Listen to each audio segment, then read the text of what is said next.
আমার স্ত্রী আমার সাথে থাকলে কখনো মাতৃত্বের সুখ পাবে না, তাই রিপোর্ট পাওয়ার ঠিক 2 ঘন্টার ব্যবধানে সে আমাকে রেখে চলে যায়। সত্যি বলতে এতে আমার বিন্দুমাত্র কষ্ট নেই, কারণ একজন অক্ষম পুরুষকে তার স্ত্রী ফিরে যেতে পারে, আর কেউ যদি সত্যিকার অর্থে তার সঙ্গীর সুখ চায় সে পুরুষ এটা মেনে নিবে। যখন ডাক্তার এই রিপোর্ট দিয়েছেন তারপর থেকে কেউ কারোর সাথে কোনো কথা বলছিলাম না। হাসপাতাল থেকে বাড়ি ফেরা পর্যন্ত পুরো পথটায় ঘন্টাখানিক হবে মাহিরা বেডরুমের দরজা লক করে রেখেছিল। আমি সোফায় বসে ভাবছিলাম কি করে মাহিরাকে বলবো আমায় ছেড়ে যাওয়ার কথা। আমি নিজেই মাহিরাকে বলতে চাচ্ছিলাম তুমি আমাকে ছেড়ে চলে যাও। আমার মনে হচ্ছিল সে নিজে এরকম কিছু করবেই না, তাই আমাকেই তাকে মানাতে হবে। আমার মাহিরা তো পুরো একটা বাচ্চাদের মতো, অল্পতেই কষ্ট পেয়ে বসে। এই জিনিসটা কিভাবে সে নিবে? কিন্তু কিছুক্ষণ পর দেখি সে বাইরে বেরিয়ে এসেছে, সাথে তার লাগেজ প্যাক করে ফেলেছে এবং আমাকে এসে মাহিরা নিজে বলল তোমার সঙ্গে থাকা আমার আর সম্ভব নয়, আমি চলে যাচ্ছি। ইরাদ শোনো, শারীরিক সম্পর্ক করে সুখ দিতে পারলে আর গিফট দিয়ে মন ভুলিয়ে রাখতে পারলেই হয় না, বাচ্চা দিতেও পারা লাগে। কিছু থেকে কিছু না, তুমি আমাকে আহ্লাদ দেখাও, এসবে কিছু হয় না। ইরাদ কলিজার ভেতর পুড়ে যাচ্ছিল তার মুখে এরকম কথা শুনে, কিন্তু এটাই তো সত্যি। আমি তো এটাই বলতে চাচ্ছিলাম যে চলে যাও আমাকে ছেড়ে আর সুখী হও। তবুও কেন এত মন জ্বলে যাচ্ছিল? এখন যে আমার শক্ত হতে হবে, এতে সে থেমেছিল না। আরো নানান কথা আর অভিযোগ তুলে ধরেছিল সে। আমি সব চুপচাপ শুনছিলাম মাথা নিচু করে। বরাবরই মাহিরা অভিযোগ করলে আমি মাথা নিচু করে শুনে যেতাম। ওকে যে অনেক ভালোবাসি, কখনো কষ্ট দিয়ে কথা বলতে পারিনি, আজও তাই করছিলাম। কিন্তু কষ্টটা তখনই লেগেছিল যখন তার মুখেই জানতে পারলাম সে আমার সাথে থাকা অবস্থায় পরকীয়ায় লিপ্ত ছিল। মাহিরা বলল আমি তামিমকে ভালোবাসি, এখন তোমার প্রতি আমার আর কোনো রকমের ইন্টারেস্ট কাজ করে না। ইরাদ আমি বললাম মাহিরা তুমি একজন বিবাহিত নারী, কি বলছো এসব? মাহিরা বলল এখন কিসের বিবাহ আর কিসের কি, একটা সংসার বেঁধে রাখতে হলেও বাচ্চা লাগে, আমাদের কোনো বাচ্চা নেই, আর না আমার আছে কোনো পিছুটান। তোমার মতো একটা পুরুষের সাথে আমার থাকার কোনো ইচ্ছা নেই। সারাদিন যখন কাজে ব্যস্ত থাকতে আমাকে সময় দিতে পারতে না, তখন তামিম ছিল আমার জন্য, ওর সাথেই আমি সময় কাটাতাম।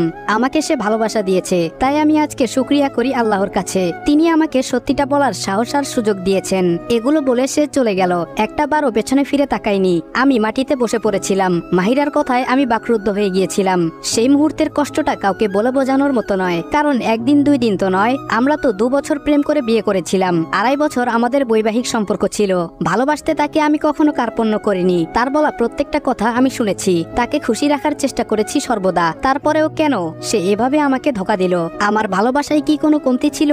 এসব ভাবতে ভাবতে ইচ্ছে করছিল নিজের এই জীবনটা শেষ করে দেই, কিন্তু তখনই আজানের ধ্বনি আমার কানে আসে। হঠাৎ মনে হলো না আত্মহত্যা মহাপাপ, তাহলে তো দুনিয়া আখিরাত কিচ্ছু পাবো না আমি। নিজের জন্য না হলেও তো আল্লাহর ধর্মকর্ম করার জন্য আমার বেঁচে থাকতে হবে, না হলে যে আমার মৃত মা বাবার আত্মা কষ্ট পাবে। পুরোপুরি 3 মাসের প্রসেস আজকে শেষ হলো। আমার স্ত্রী এখন আর আমার নেই, সে আমার প্রাক্তন স্ত্রী হয়ে গিয়েছে। কোর্ট থেকে সারাদিন পরে বাড়ি ফিরলাম।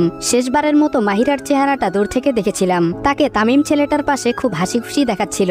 কেন যেন বাড়ি ফেরার পর থেকেই হাত পা নিস্তেজ হয়ে আসছে। আবহাওয়াটা আজকে বেশ গরম ছিল, আষাঢ় মাস কেউ বলবে না। কোন রকমে গোসলটা সেরে আসলাম। মাগরিবের আজানের মধুর ধ্বনি চারদিকে ছড়িয়ে পড়েছিল। আজান শেষে নামাজ পড়ে কোনো মতে এসে বিছানায় গা এলিয়ে দিলাম। মনের ভেতরটা হাহাকার করছে, সবকিছু অসহ্য লাগছে। বাসায় আমি একা থাকি, মা বাবার যাওয়ার পরে আর কেউ নেই আমার। এখন কোনো কাজের লোকও তেমন রাখি না। মাহিরা যাওয়ার পরে ড্রাইভার কুক দুইজনেই বাদ দিয়ে দিয়েছি। শুধু আছে একজন বুয়া, যে সবকিছু দিনে এসে করে যায়। আমি সারাদিন অফিসেই পড়ে থাকি, রাতে এসে বাসায় ঘুমাই শুধু। এখানে যে প্রতিটি কোনায় কোনায় মাহিরার স্পর্শ, আমি এসব ভুলে কি করেই বা থাকবো? আল্লাহকে প্রতি মুহূর্তে বলি আমাকে তুমি শান্তি দাও, এই কষ্ট যে আমি আর নিতে পারি না। কিছুক্ষণ পরে মোবাইলটা বেজে উঠলো। সেটা ড্রেসিং টেবিলের সামনে ছিল, তাই আমি উঠে যেতে যেতে কলটা কেটে গেল। কলটা ব্যাক করব তখন দেখি ফোনে চার্জ শেষ। ফোনটা চার্জে দিয়ে জানালা দিয়ে বাইরে তাকিয়ে দেখলাম মুষলধারে বৃষ্টি হচ্ছে। বাইরে ঠিকভাবে কিছু দেখাও যাচ্ছে না। এই গরম, এই ঝড়, আল্লাহ পাক মহান, কখন কি হয় কেউ তা বুঝতে পারে না। এই সবই ভাবছিলাম, হঠাৎ কলিং বেলের আওয়াজ পেলাম। ডুপ্লেক্স বাড়ি হবার কারণে আমার বেশ খানিকটা সময় লেগে গেল ওপর থেকে নিচে নেমে দরজা খুলতে।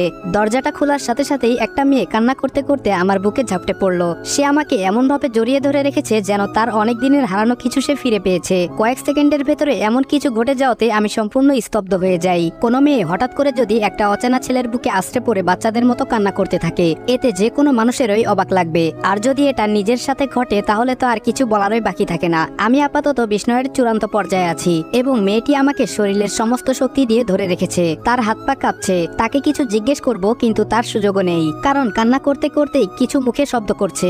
সে কি যেন বলতে চাচ্ছে, কিন্তু এত কান্নার মাঝে সব যেন অস্পষ্টভাবে উচ্চারিত হচ্ছে, যার ফলে আমি কিছুই বুঝতে পারছি না। হঠাৎ করে সে অজ্ঞান হয়ে গেল। আমি ভেবে পাচ্ছি না কি করব। 2-3 মিনিটের মাথায় কি থেকে কি ঘটে গেল। এমত অবস্থায় আমি আমি মেয়েটিকে ভেতরে নিয়ে এসে একটা গেস্ট রুমে শুইয়ে দিলাম। মেয়েটার চেহারা একদম গোলাপি হয়ে আছে, তার গায়ের সমস্ত কাপড় ভেজা। মেয়েটা যে একদম ফর্সা বোঝা যাচ্ছে, কিন্তু হাতে গলায় অনেকগুলো লাল দাগ, কিছু কিছু দাগ একদম নীলবর্ণ ধারণ করেছে। বোঝা যাচ্ছে কেউ তাকে অনেক বেশি পরিমাণে মেরেছে। সে যখন আমাকে ধরে রেখেছিল তখন তার গা একদম গরম ছিল, হয়তো অনেকক্ষণ বৃষ্টিতে ভেজার ফলে তার জ্বর এসেছে। তাকে বেশ কয়েকবার ডাক দিলাম, কিন্তু কোনো সারা শব্দ পেলাম না। তার সেন্স নেই একেবারেই। এমন অবস্থায় আমি পড়ে গেলাম মহা মুশকিলে। তার জ্বর বাড়ছে ক্রমাগত, বাহিরে বৃষ্টিও যেন থামার নাম নিচ্ছে না। কিছুক্ষণ পরে মনে পড়লো পাশের বাসায় এক বয়স্ক দম্পতি থাকেন, তারা উভয়ই ডাক্তার, দাদা ভাই আব্দুল্লাহ ও সুরাইয়া দাদু। তারা আমাকে ছোট থেকেই অনেক ভালোবাসেন। আমার আর মাহিরার বিয়েতেও উনারা অভিভাবকের মতো সব করেছিলেন, এবং আমার এই দুর্দিনে মাহিরা আমাকে ছেড়ে যাওয়ার পরে কেউ খোঁজ না নিলেও দাদু আর দাদা আমার খোঁজ ঠিকই রেখেছেন। আমার মনে হচ্ছে এই মুহূর্তে সুরাইয়া দাদুকে ডেকে আনাই শ্রেয়। যেই কথা সেই কাজ। মেয়েটিকে বাসায় লক করে এই বৃষ্টির মধ্যেই আমি প্রায় দৌড়ে গেলাম দাদুর বাসায়। দরজায় নক করতেই সুরাইয়া দাদু নিজে এসে দরজা খুললেন। চশমা পড়তে পড়তে ভ্রু কুচকে আমার দিকে তাকিয়ে চিনতে পেরেই একটা হাসি দিয়ে দাদু বললেন, আরে দাদু ভাই যে, সে কি, তুমি তো একদম ভিজে গিয়েছো, তাড়াতাড়ি ভেতরে আসো। আমি বললাম, দাদু আমার সাথে একটু বাসায় চলুন, অনেক জরুরি দরকার। দাদু বলল, কেন, কি হয়েছে? দাদুকে পুরো ঘটনাটা বললাম। আমি বললাম, দাদু আগে চলুন প্লিজ। দাদু বলল, দাঁড়াও, ছাতাটা আর কিছু ওষুধ নিয়ে আসি, আর হ্যাঁ সাথে টুনিকেও নিয়ে যাই। আমি মাথা নেড়ে হ্যাঁ বোঝালাম। দাদু রুমে ঢুকে মেয়েটার অবস্থা দেখে আমার দিকে একবার তাকায় আর একবার মেয়েটার দিকে, তারপর মেয়েটার গায়ে হাত দিয়ে রেখে আমাকে বললেন, দাদু ভাই এর অনেক জ্বর, জামা পাল্টে দিতে হবে। কোনো জামা আছে বাসায়? আমি বললাম, হ্যাঁ ঘরে পরার কিছু জামা আছে মাহিরার, সে ওগুলো রেখে গিয়েছে। দাদু বলল, এনে দাও আমাকে একটা বাসন্তী রঙের সালোয়ার কামিজের সেট আর হেয়ার ড্রায়ার নিয়ে দাদুর হাতে দিয়ে আমিও রুমে এসে চেঞ্জ করে নিলাম। ইতিমধ্যে মেঘের বিরাট বর্ষণ থেমে গিয়েছে, বাহিরে হিমেল হাওয়া বইছে, তবে হালকা হালকা ঝিরিঝিরি বৃষ্টি পড়ছে। পরিবেশে এক প্রকার শান্তি বিরাজ করছে।